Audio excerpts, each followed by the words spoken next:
Good evening, Professor. I was having a lot of difficulties with the actual recording aspect of the Zoom. For some reason, my Zoom just doesn't have the recording feature. I don't know what's going on.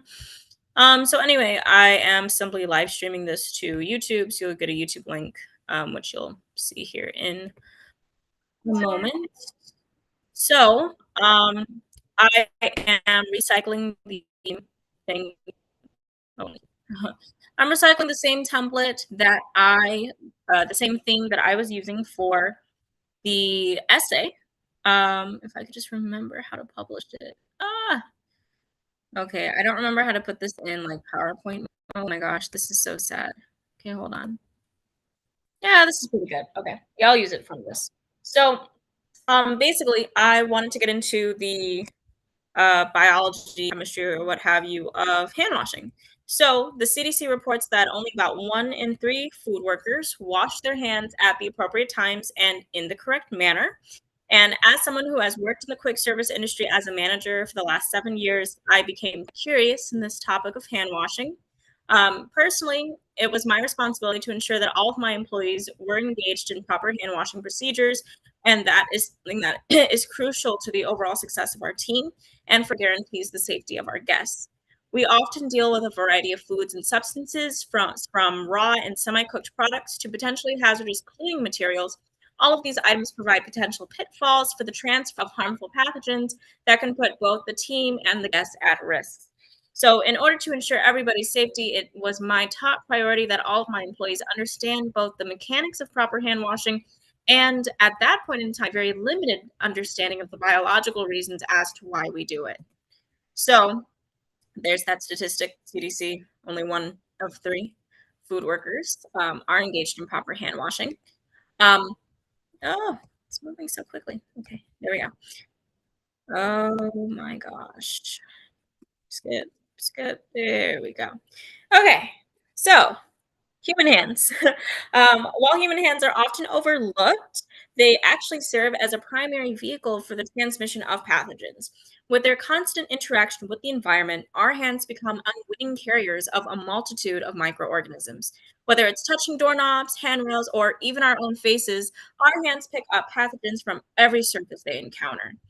As studied throughout the semester, these pathogens include bacteria, viruses, fungi, and other disease-causing agents. They can linger on surfaces for hours or even days, waiting for unsuspecting hands to facilitate their journey. Once on our hands, these pathogens can easily transfer to mucous membranes such as the eyes, nose, and mouth. From there, they can enter the body and cause illnesses, thus initiating a cycle of infection and transmission. Understanding the role of hands as vehicles for transmission highlights the critical importance of hand washing in interrupting this cycle. By effectively removing pathogens from our hands, we can break the chain of infection and protect ourselves and others from harms. So, I remember one of the times where my manager, before I was promoted to manager, but when my manager told me, "Hey, you don't know how to wash your hands," because I had went over and I had got the soap, turned on the water, was rubbing my hands, all this good stuff. And when I was done, I took the little faucet thingy and I turned it off. And then I grabbed the paper towel. And they're like, well, this actually is improper because you're touching the same faucet that you just touched before you had already cleaned your hands. So you're recontaminating your hands with whatever microorganisms are still living on that faucet. So what they have to do instead is we finish washing our hands, we grab the paper towel, we dry our hands, and then we use the paper towel to turn off the faucet. My first job actually had the faucet was controlled by this thing that you put your knee up against. So you didn't even have to touch the faucet, which I think should be implemented in all of the food service areas. I don't understand why it's not, but that is the hill I'm willing to die on. So anyway, the actual mechanics of hand washing involves scrubbing hands with both soap and water. Shout out to the poor little 5-year-olds that are screaming in angst. But this is because this physical friction dislodges pathogens from the skin surface, which thus facilitates their removal. Meanwhile, the chemical intervention comes from the soap itself.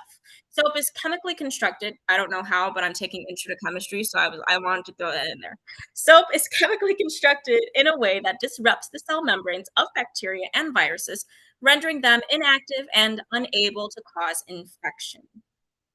As a result, pathogens are effectively washed away with the rinse of water, leaving hands clean and free from harmful microorganisms.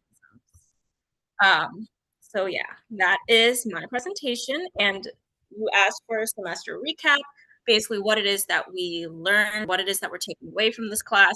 So for me, this has been an extremely fun semester as I have finally decided to take all of my science gen ed. So I'm taking chemistry lecture, chemistry lab, and this lovely godsend of an online biology class. Um, but through these classes, I have been able to better describe the world around me through the vocabulary and themes I have learned by taking these classes. I have especially enjoyed learning about the pathogens and the development of viruses and bacteria in general, and I hope that I will be able to continue developing a more nuanced understanding of the life sciences as I progress in my career. Honestly, taking these two classes, your class and my chemistry classes, especially my lab, has me in a chokehold. I'm like, low key, this is a lot of fun. I'm really curious as to different ways that I can continue learning about the biological sciences as I progress in my career. Now, my main major is in history, um, but I think that there's a really unexplored relationship between both history and science that I could really dive into if I were given the chance to continue studying sciences moving forward. So this class especially has been a fun opportunity to introduce myself to the basic principles of biology, especially as it relates to healthcare. I'm taking also medical Spanish because those are the only classes available in Spanish right now. So I've been learning a lot about trying to be a medical interpreter for Spanish or for Spanish speaking peoples and just all the different things that are related to the field of healthcare in general, all the different inequities that exist in that field.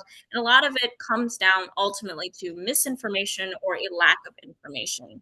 So I feel like if we can get basic healthcare information out there, such as hand washing, we'll be able to prevent the spread of lots of different diseases, and we'll be able to start having more intellectual conversations regarding what it is we can do to improve the environment in which we're living. Shout out, a little global warming. Um, in addition to just increasing the American population's understanding of biological sciences. So with that being said, I can only imagine the kinds of diseases and biological hazards that are being transmitted right now in places like Palestine, Congo, Sudan, and Haiti, as well as right here at home. As we continue to learn and grow as intellectuals and within this society, it's really imperative that we marry our understanding for biological sciences with ongoing socioeconomic and political crises in the world so that we are fully equipped to serve the interdisciplinary needs of the people who need us most.